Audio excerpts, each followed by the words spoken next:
Hello and welcome to the Green 19 podcast. I'm Dominique Yates. I'm joined by Ryan Wood and Tom Silverstein. It's been a while since we did a podcast, since Sunday after the Lions game, a week and a half ago. I missed you, Spoon. Did you? I did. Yeah, I didn't miss you guys. No, I'm about to say, a little bit. right? You knew that already. This is our relationship. I give and he just takes. I thought he was going to go stonewall face, like, oh, you did? Okay, moving along. Yeah, right. Check. But anyways, hopefully you guys did enjoy, the bye week. Just a chance to recharge your bodies and your minds too, just like the players would do. I had the family up. That was nice. Family did a little R&R, and we went to the Bucks Celtics game.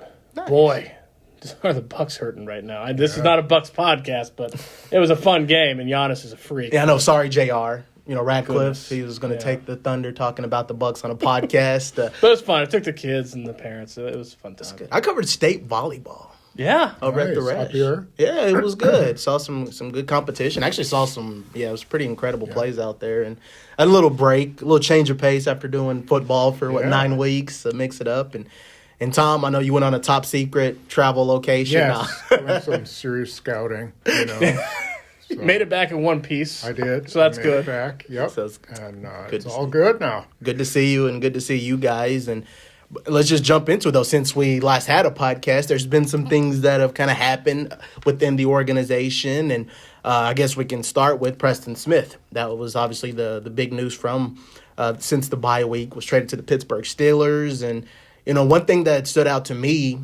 when he talked with the Steelers, he talked a lot about, the scheme and trying to find the scheme that he fit in with 3-down linemen. So just to kind of get reactions from both of you guys, and starting with you, Ryan, just, what was your reaction when you saw the news of Preston Smith and just the general observation of that? Well, thank you for bringing up Preston Smith, because he was the big news nationally on Tuesday.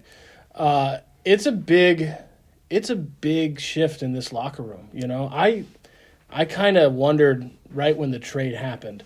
Okay, it makes sense on the field because and we talked about it. The snaps are going down, and it's not a lot of production. And yeah, the scheme, and I don't think he's the only one on that defensive line that has had a sluggish adjustment to this scheme. But he's an older guy, and get something for him, put him in a 3-4 scheme. But the locker room, that's where my question was. This is a good locker room, but it's a really young locker room. And so I went in today to the locker room, first time since the trade. It's day one post Preston Smith, so it's still new. But I asked a lot of the guys, okay, what's this going to do to the locker room dynamic? Because he's one of the very few old heads that they had. And I don't think you can overstate enough how significant he was to the locker room dynamic. Before every and after every game, he would pull the team aside. He was the one that delivered the team speech. Jaden Reed called him the heartbeat of the locker room. So there is a shift in that locker room. Now, I think sometimes we overstate the importance of the locker room. It does matter. What matters on the field is a lot more important, right? And a lot of times, if things are good on the field, you don't really have to worry about the locker room. Usually the field takes care of the locker room. Things are bad on the field, it's the inverse of that. You got to worry about the locker room at that point. So from a field standpoint, there's a lot of young guys, Spoon, that Brian Gutekunst wants to give snaps. And Preston Smith not being here allows that to happen. So we'll see what happens on the field. But they're going to have to replace him in that locker room for sure. Yeah, and we'll talk a lot, too, and break down some of those D linemen and some of the guys, like what it means for, because we talked to them in the locker room, but also interested to see what happens with them on the field. As far as just, your thoughts, Spoon, just on the news of Preston Smith heading to the Steelers, just what was your thoughts on it? I thought it was a logical move in that he probably wasn't going to be with the team next year, given his contract. His production, great player to have around, had a great career here. But at some point, you always have to move on. And I was a little surprised they could only get a 7th. But, when you think about it, he's got a pretty big contract, at least going into next year. I think he needed a new setting. I think he's been a 3-4 guy his entire life, and so all of a sudden he's thrust into a 4-3, and he's going to finish his career playing in a defense he not really familiar with and not really shining in. I think it was a good move for him. I thought it was interesting that he said that he had asked for a trade a couple weeks ago, and I don't blame him. I really don't. I mean, he's lucky he got to go to a team that's in the playoff hunt, and then 7-2. he gets to play opposite T.J. Watt, so he'll never be double teamed in his life. And of course, then he went out and had a sack and a tackle for loss in his first game. So good for him. I mean, I think it's great that he can finish his career. I don't think it's going to be devastating for the Packers. I think there's always a leadership issue there, but I think Xavier McKinney's kind of filled that void and become that guy for the Packers. And then it should allow some other guys to kind of start to pick things up for them too.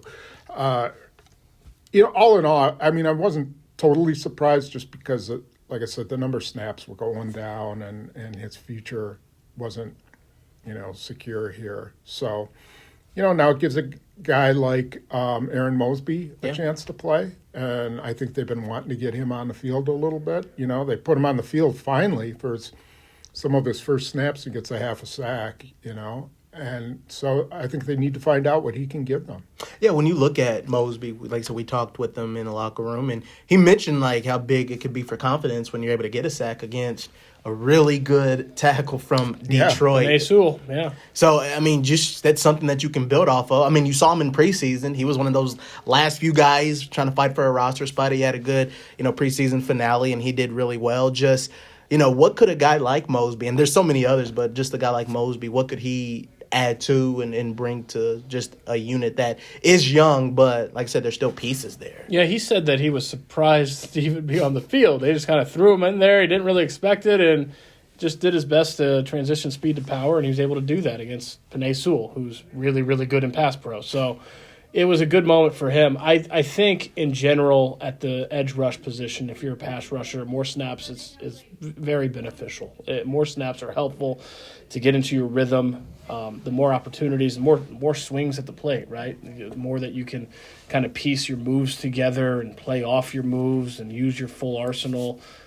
So on down the line, I mean, I think it starts with Lucas Van Ness and unlocking him because they need to. He's the guy that has the first-round tools, has not had first-round production.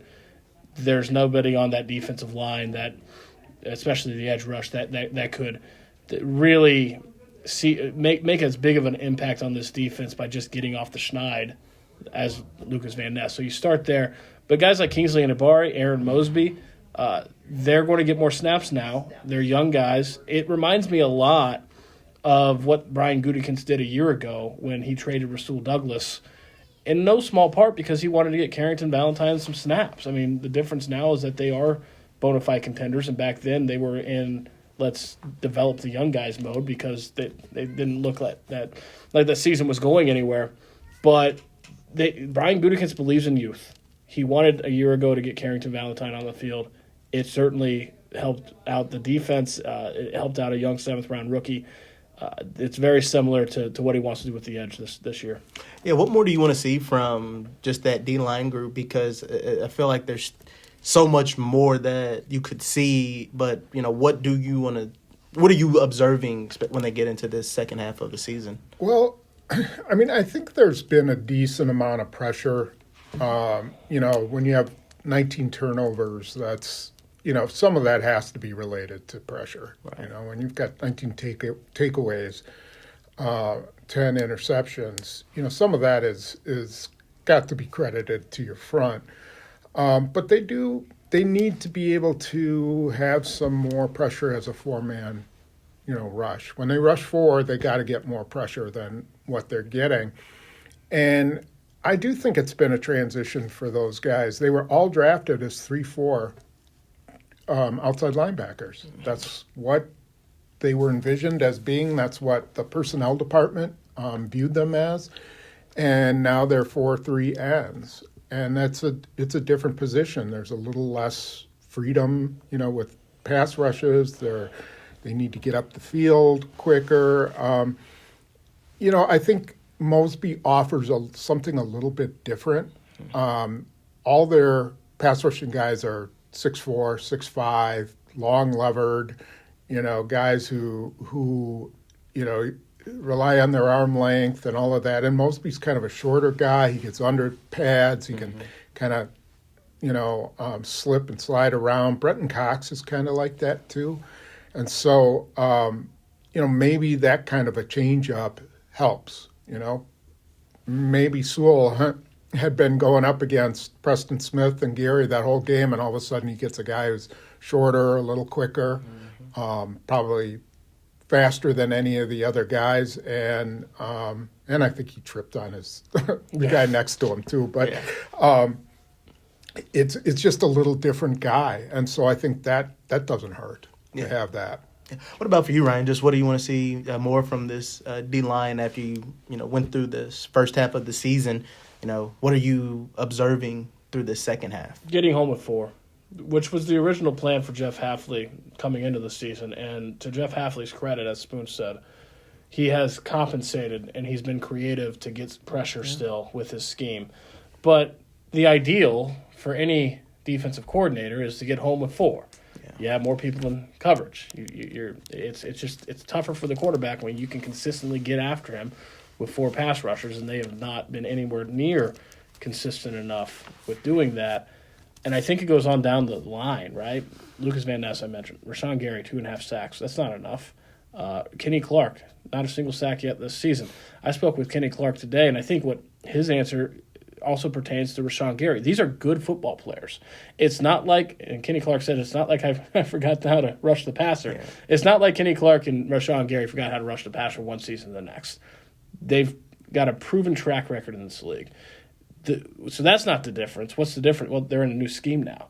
So the question to me is how long can they get comfortable rushing in this 4-3? And the quicker they can do that, the more Jeff Hafley can play the defense that he wants to play, which is get after the quarterback with 4. They can't do it right now because they're not getting the consistent production up front. To me, that's a big barometer on where this season can go. The other thing Kenny Clark did say is, he's not sweating it. He's patient because the defense as a whole is playing very well. So they have that going for him. It's not like this is Joe Barry of the past couple of years and the sky is falling. This is a very solid, stout defense. It's just how much better could the defense be if that defensive line can finally get their bearings with this 4-3 scheme? I feel like that's something, honestly, like you could say about the whole team. If they just do the little things better. I mean, they're 6-3, right? The sky is not falling. They're not, in trouble or anything by those means. But, think about how much more different this team could look, and maybe even a couple more wins if some of those little things. Not missing a field goal, not having a penalty, not turning the ball, so many things. But as you kind of put a ribbon on the first half of the season for you, Spoon, is there anything you learned, if any, about looking at this year's Green Bay Packers team? Maybe that, you can't just throw the same guys out on the field and expect the same success. They're not as good an offensive team. At least their passing game's not as good as it was a year ago. Their running game is better than it was a year ago. So they've kind of made up for it. But, Jordan Love's numbers are actually better than they were from a year ago, except for interception percentage. And even that's not – he had 10 interceptions after 9 games last year. I don't know. I think the thing about the first half of the season is that in some ways they're lucky to be 6-3 because Malik Willis came in and helped them out a lot. On the other hand, they've lost some ground to the Lions and the Vikings, who just keep winning and finding ways to win. Games the Packers couldn't find a way to win, the Lions did. Sunday night, the Packers couldn't quite get over the hump against Philadelphia, and they could have. They had a chance, and somehow, Detroit figured out a way to get over the hump against Houston. Minnesota, they throw 3 interceptions. Darnold throws 3 or 4, I forgot, and they still beat Jacksonville. Yeah. So, even in their worst games, they're still winning. And the Packers, when they've played some of their worst games they've lost. So they got some ground to pick up because of that. And there's going to be a lot of pressure on them to win some of these games that are not going to be easy.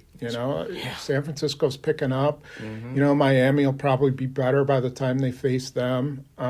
There's some solid teams there, and the Packers have to go on the road to play Minnesota and Detroit. Yeah. So, they kind of got their backs to the wall as long as Minnesota and Detroit don't screw anything up. No, I don't think those two are the same, though. This is just my opinion, but we say Detroit. I think Minnesota's falling off a cliff. I don't know.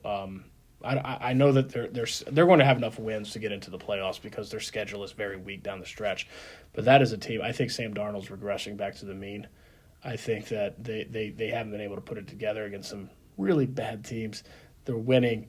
They're going to win. I think going to Detroit and going to Minnesota right now are very different. But what I'm curious, if you had to choose right now, where would you rank the final NFC North standings when this is all said and done? How do you think these four teams finish? You want to go or you want to go first or? Sure. Obviously, Detroit. I mean, yeah. Yeah, Detroit's the best one. team in the division. Completely agree. So just talk 2, 3, and 4 at this point. Right now, I think Minnesota's a better team right now. So I haven't seen anything that tells me that the Packers are going to just explode onto the scene. Maybe they will, but I can only go by what I've seen so far, and the Packers have been a very inconsistent team. Minnesota has been outperforming what it should be, especially, with a quarterback that isn't an established starter in the NFL. But they still have their defense. They still got Aaron Jones. They still have Justin Jefferson. The Packers don't have anybody like Justin Jefferson. They do not have a player like that. No. And that makes a big difference. I think it's kind of a coin flip between those two. Detroit, coin flip there, and then, the Bears are bringing up the rear. Yeah, I had the Bears as a wild card pick before the season, and I think they're obviously going to finish fourth in the NFC North. I mean, that's just I can't imagine they're going to turn this thing around. The sky is falling in Chicago, but that to me, they've got 2 games left against the Bears. That's very, very helpful, right? Because early season there was hope, there was optimism in Chicago, and that has all vanished. It is back to the same old bleak, windy city that you're used to seeing. I think that's beneficial. I think it's Lions, Packers, Vikings, Bears. I think the NFC North gets 3 teams into the playoffs when we're all said and done. I do too. But I also think the Bears being the Bears now and being what they historically have been does make this a little softer of a division because they started 4-2 and you're like, oh goodness, there's not a weak team in this division. The Bears are the weak team now. Having 2 of those games, I think the Packers finished 6-2, no worse than 5-3. I'm a little higher, it sounds like, on them than you are, Spoon. But to me, it's a really young team that is kind of similar to last year. Spent the first half sifting through things, trying to figure things out. But there's so much darn potential on this team. I think they're much more talented. They don't have a Justin Jefferson, but holistically on the roster, I think they're much more talented than the Vikings. I think there's a lot of potential for them to kind of explode during the second half. I know just because it happened last year doesn't mean that it'll happen again, but I kind of see them making a run. I guess the reason why I understand the optimism because there's nothing from the first half of the season mistake-wise that was glaring. It's like you need a spot here. It's like you need a new running back or you need this, you need that and personnel. Right, the pieces are in place for them to do what you said. So I guess I would understand where that optimism is, but I guess as far as from the first half of the season to this point because the Vikings won the head-to-head matchup and at this point anything can happen in the second half of the season. It probably will flip for me, Packers and Vikings, but it'd be Lions, Vikings, Packers, and the Bears. But just you mentioned 6-2 the rest of the stretch. Not to put you on the spot, I just wanted to pull up the schedule just in terms of where you look at how some of those games could flip. So, you go to Chicago, you host the 49ers and the Dolphins, you go to Detroit, you go to Seattle, you host the Saints, you wrap in Minnesota. I guess I know it's they're losing in Detroit. Yeah. They're losing that game. Yeah. I think that they will be favored against the 49ers. I think that they should absolutely beat the Dolphins. Mm-hmm. Seattle in primetime is a tough game. Yeah. That's a tough game to me. So if I had to choose two, and look, it could. I said no worse than 5-3. They could lose one, to the 49ers at home. That could happen for sure. But if I had to, choose two, they're losing to Detroit, and I think that the night game is Seattle. But they finished 6-2 down the stretch last year. I see no reason why they can't do that again. I think they're that kind of talented team. Oh, yeah. The question is, it's not a personnel issue, it's the execution. There's so many things, so many areas where they got to clean up execution. I think we'll find out really soon after this bye whether they're able to use that, because they're going to Chicago now, and that is a team that they should beat, and we'll see how they execute, right? Is it too early for you to not guess or gauge, or just your feelings on how that second half could play out? Yeah, I mean, I don't really look at it from a game-to-game standpoint, but what I do look at is positioning and where teams are now. And every team that they're chasing has the advantage on them, has a head-to-head advantage on them. Right. I mean, Philadelphia now is getting hot, and they have a head-to-head. So it's possible the best the Packers are going to be able to do is go on the road in the playoffs. And unless they become, the hottest team in the league, and they can beat Detroit, they can beat Minnesota, they can beat San Francisco, and then all they have to do is worry about Philadelphia. But even beating those teams doesn't guarantee them the division. Detroit still has a pretty good hold on the division. I don't think Detroit's schedule, as I recall, is all that hard. So to me, the whole thing about the season is, yeah, you want to be really hot, but you got to get yourself some home games too. Yeah. And who knows, if that San Francisco game had been at home last year, they might have won it. You never know. So it's just so hard to predict. Plus, the other thing is the Packers have just avoided catastrophic injuries. Everybody has had bad injuries. Detroit lost Aiden Hutchinson. Mm-hmm. Minnesota lost Darisaw. Not to mention their rookie quarterback, who was supposed to be their starter. Yeah. 49ers lost McCaffrey. Yeah. They had lost him for a while. Yeah, and so the Packers really haven't had that kind of an injury, so they, that's to be seen too. How will that affect them if someone else goes down? I don't know. Yeah. And will Love stay healthy the whole year? Yeah. Is he ever going to get really healthy? And that'll be a big key too. I would argue a little just that it's not the same as losing Aiden Hutchinson. That's catastrophic for the season. It hasn't been a season, but having 9 games and playing 2.5 of them without Jordan Love, they've also overcome some injuries. I mean, that could have sunk their season out of the gate, and they were able to get through that and over that hurdle because of Malik Willis and the coaching staff building a game plan around him. It's not a season ender, and I agree that we don't, when Jordan Love continues to have these injuries, 2 separate injuries, missing time in the first half of the season, obviously the Packers hope that stays, he stays healthy in the back half, or else it could be a problem. But I think I would throw in that they've had some injuries to overcome too. But they don't have any season endings those. Lose your left tackle is devastating, and a really good one. And then, of course, to lose Aiden Hutchinson, yeah. I guess you don't need to say more than that. Yeah, I guess for the Packers, the only guy that's been quote unquote a long-term injury is Marshawn Lloyd. Yeah, pretty much been the only guy. That's right? a good rookie. point. Yeah. And Musgrave. Yeah, I would say he's been on IR because of that ankle. That's true. He's battled some injuries. So, yeah, and I pulled up the Lions schedule because it is interesting. They host Jacksonville, so I'm wondering if the Vikings game was a fluke for Jacksonville, or maybe they actually. I think the Vikings just aren't that good. That's just my opinion. So that's one reason why I'm observing it. So you go to Indianapolis, which I mean, it is what it is in Indy. You got the Bears twice. You got the Bills, the Packers, San Francisco, and the Vikings. So. I mean, it's not horrible. No, it's very favorable for the Lions. Got those teams at home, right? They have Minnesota at home, I believe. Yeah, they close it out at home. They beat Minnesota on the road. Yeah. They're going to be the NFC 1 seed. Oh, yeah. They're going to have home field advantage.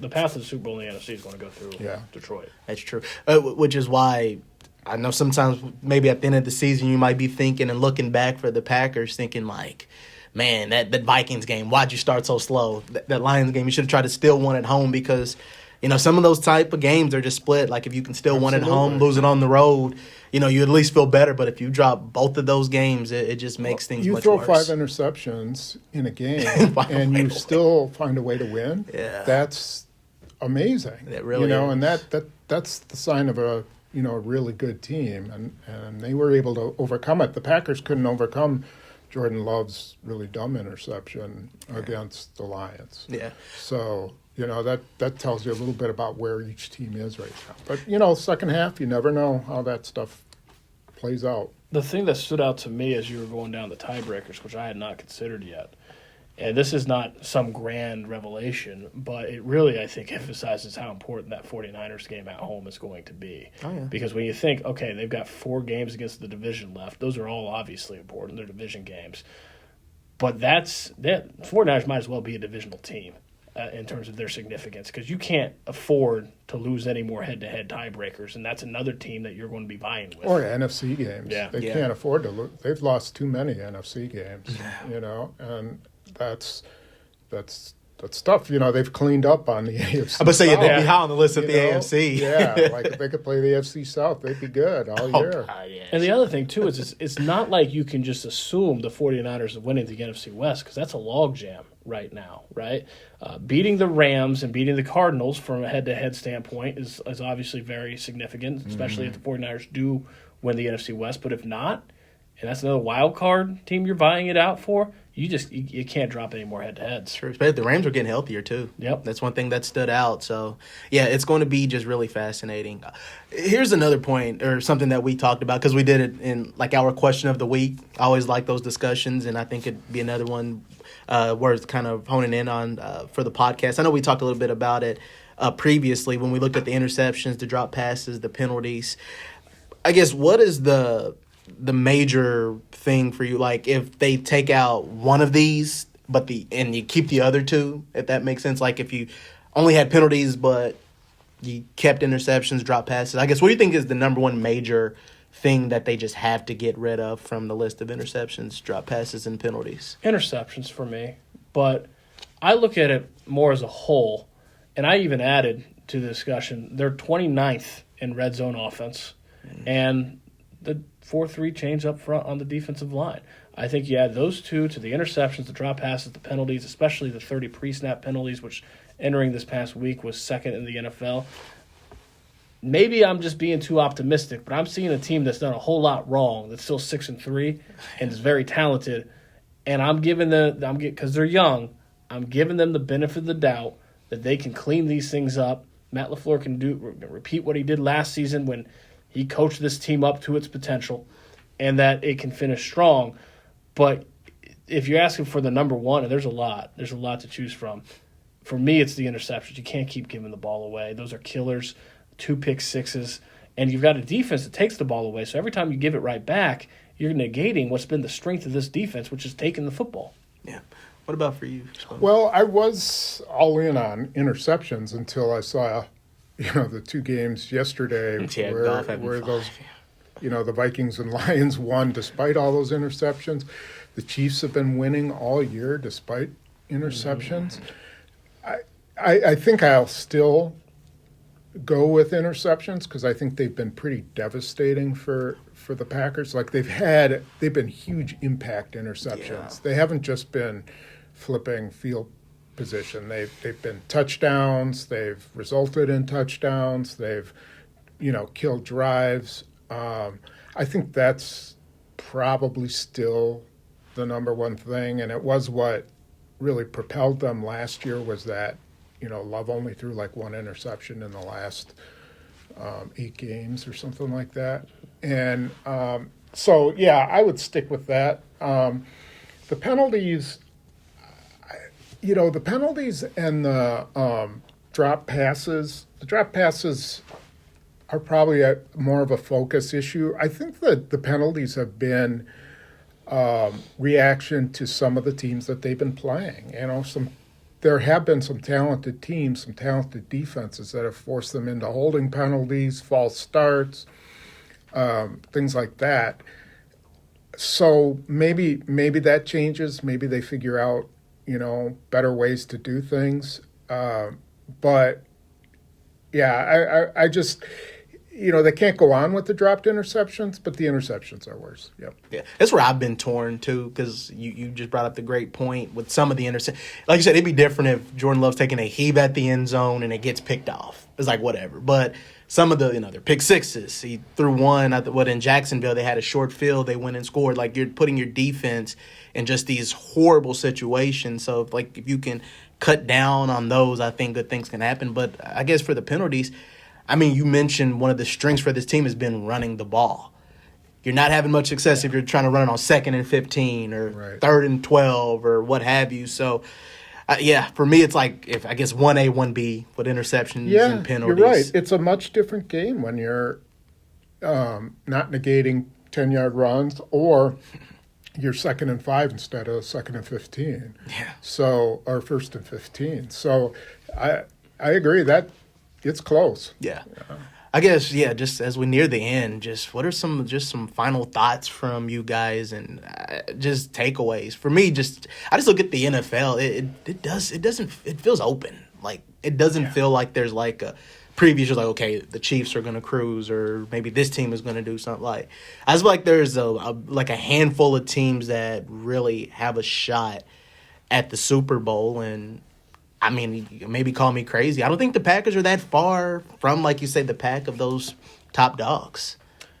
I don't think so either. I think right now, my preseason pick was Chiefs-Lions, and I feel pretty good about it. I'm not really itching to get off that change. spot. That. Those are to me the two best teams in the league. I think the Lions, if you look at the NFC, have separated themselves from everyone else. Now, it doesn't mean they'll win because if there's two takeaways from me on the NFC, one, the Lions are clearly the best team, but two, there's a lot of really good teams in this conference. It's deep in a way that it hasn't been for a few years. It's deeper than it's been the past few seasons. So there's been plenty of years where it was like, okay, and a lot of times it's like the Packers or maybe this team. It's not really like that. There's a lot of crowd behind the Lions. And Packers are one of them. I'm going to be very curious to see how that sorts itself out. But because it's so close, like Spoon said, the tiebreakers are going to be important. But everyone's vying behind the Lions in the NFC. They're a different breed. Yeah. Just final thoughts. Yeah, the NFC is so much better. The only team that would scare me in the AFC is the Chiefs. Yeah. And because they have the best quarterback in the league and arguably the best coach in the NFL. Yeah. So, otherwise in the AFC, everyone's got warts. The Baltimore Ravens can't stop the pass. To the Browns. The Bills are, they're good, but they're kind of up and down. Their defense can be kind of sketchy once in a while. In the I don't even know in the AFC South who's worthy of anything. Right. Nobody. No. Yeah. And Pittsburgh's getting better, but they're still not a dominant team. How the Jets doing? Yeah, not too good. Sorry, Boy, I couldn't have. What was that 31-6 final Well, you score? say the AFC is so weak, and yet, my goodness, they can't even come close. It's bleak. It is. And then, I think the NFC, we already know, the top four teams, arguably, but then the 49ers are going to come on, now that McCaffrey's back and Deebo Samuel's going to get healthy. The only thing is they don't get Brandon Ayuk back. That's another team that had a devastating injury, that the Packers have avoided. The Rams, they're starting to get their guys back, and they look pretty formidable. And I wouldn't rule Seattle out yet either. So, and New Orleans, actually, Atlanta and New Orleans aren't bad. New Orleans has a terrible record, but, they beat Atlanta. Atlanta's not a bad team. Atlanta can put some points on the board. So it's a good conference. The NFC's been a bad conference for a long time, and now it's really kind of interesting to see it be dominant. And I didn't even mention Washington, Philadelphia. Yeah. Those are two good teams. So it's going to be it should be a really good playoff. Yeah, the Eagles look good yesterday. That's the thing to me is Washington and what Jaden Daniels has done. When you have a perennial also-ran that suddenly in a year turns into a potential contender, it changes the conference. And that's what you see in Washington right now is for the longest time, you have Washington on your schedule. That's a W, right? Now they're beating teams and taking names. A close loss, obviously, to the Steelers on Sunday, but that's a good Steelers team. It was a 1-point loss. With a rookie quarterback, what did we see from the Packers last year? First-year starter. You should only get better. I don't think it's fluky. And so that's a team that's perennially in the cellar, no longer is. It just makes it more crowded. Yeah. So again, it's just been a very interesting just NFL to this half of the season, but it's just nice to watch how things are starting to come together. So that second half of the season is going to be a gauntlet for a lot of teams, and then it'll just be interesting to see if, the Chiefs, the Lions have been up there, but who maybe tries to separate even more from the pack or who tries to make a run late like the Packers did last year and so many others. So it's going to be fun to see, but that's going to be it for this podcast. We got plenty to talk about with the Bears throughout this week, and we'll be diving deeper into that matchup later on. And we'll have plenty of content on the Milwaukee Journal and PackerNews.com as we get ready for Sunday's game in Chicago. But thank you for checking out the Green 19 podcast. For Ryan Wood, Tom Silverstein, I'm Dominique Yates. All right.